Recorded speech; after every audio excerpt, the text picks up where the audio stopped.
അതുപോലെ ശിവപുരാണത്തിലും ശിവഭഗവാന്റെ രൂപത്തെക്കുറിച്ച് പറയുന്നത് അങ്കുഷ്ടാകാര രൂപത്തിൽ ശിവലിംഗം ഉണ്ടാക്കാൻ, അതായത് തള്ളവിരലിന്റെ ആകൃതിയിൽ ഓവൽ ഷേപ്പിൽ ശിവലിംഗ രൂപം ഉണ്ടാക്കാനാണ് പറഞ്ഞിരിക്കുന്നത്. അതായത് സയൻസ് പറയുന്നു പ്രകാശത്തിന്റെ ഏറ്റവും ചെറിയ കണികയായ ഫോട്ടോൺ അതിന്റെ രൂപം നോക്കുകയാണെങ്കിൽ ഓവൽ ഷേപ്പിൽ.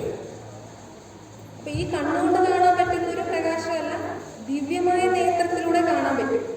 അപ്പൊ നമുക്കെല്ലാവർക്കും മനസ്സുണ്ട്, ബുദ്ധി, സംസ്കാരമുണ്ട്.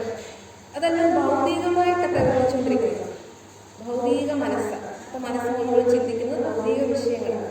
ബുദ്ധി ഭൗതികമായിട്ടുള്ളതാണെങ്കിൽ ഭൗതികമായ കാര്യങ്ങളെ കുറിച്ച് എപ്പോഴും തെറ്റ് ശരിയും നോക്കും, നല്ല തീരുമാനം എടുക്കും. സംസ്കാരവും കൂടുതലും ഭൗതികമായിട്ടുള്ളതാണ്. അപ്പൊ നമ്മുടെ മനസ്സ്, ബുദ്ധി, സംസ്കാരത്തെ നമ്മൾ ഇനി ദൈവികമാക്കി മാറ്റണം.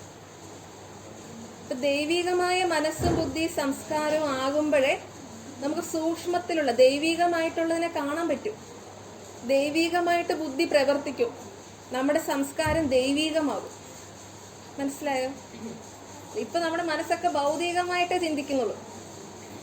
പക്ഷെ ഈ ആത്മാവിന് നമ്മൾ ഭക്തിയിലൂടെ അല്ലെങ്കിൽ ജ്ഞാനമാർഗത്തിലൂടെയൊക്കെ നമ്മളെ ശുദ്ധീകരിച്ച് കൊണ്ടുവരുമ്പോൾ ഈ മനസ്സ് പതുക്കെ ദൈവികമാകാൻ തുടങ്ങും. ഇപ്പൊ ദൈവികമാകുമ്പോഴേ മനസ്സ് അങ്ങനെയുള്ള ഏറ്റവും ഉയർന്ന ശ്രേഷ്ഠമായ രീതിയിൽ ചിന്തിക്കും. ബുദ്ധി ദിവ്യ ബുദ്ധി ആകുമ്പോഴേ പലതും കാണാൻ സാധിക്കും. ഇപ്പൊ ഭഗവാന്റെ രൂപത്തെ നമുക്ക് എന്തുകൊണ്ടാണ് കാണാൻ സാധിക്കാത്തത്? കാരണം നമ്മുടെ ബുദ്ധി ദൈവികമായിട്ടില്ല. അപ്പൊ നല്ല ഭക്തി ചെയ്യുന്നവരൊക്കെ ഭഗവാന്റെ രൂപത്തെ അല്ല, അവർ ഏത് രൂപത്തിലാണോ ഭഗവാനെ സങ്കല്പിച്ചിരിക്കുന്നത്, ഇപ്പൊ കൃഷ്ണന്റെ രൂപത്തിലായിരിക്കാം, ചിലർ രാമനായിട്ടായിരിക്കാം, ചിലർ ഹനുമാനായിരിക്കാം, ചിലർക്ക് ദേവിയോടായിരിക്കാം പ്രീതി. അപ്പൊ അവരുടെ രൂപത്തിന്റെ ദർശനം ലഭിക്കാറുണ്ട്, അവരോട് സംസാരിക്കാറുണ്ട്.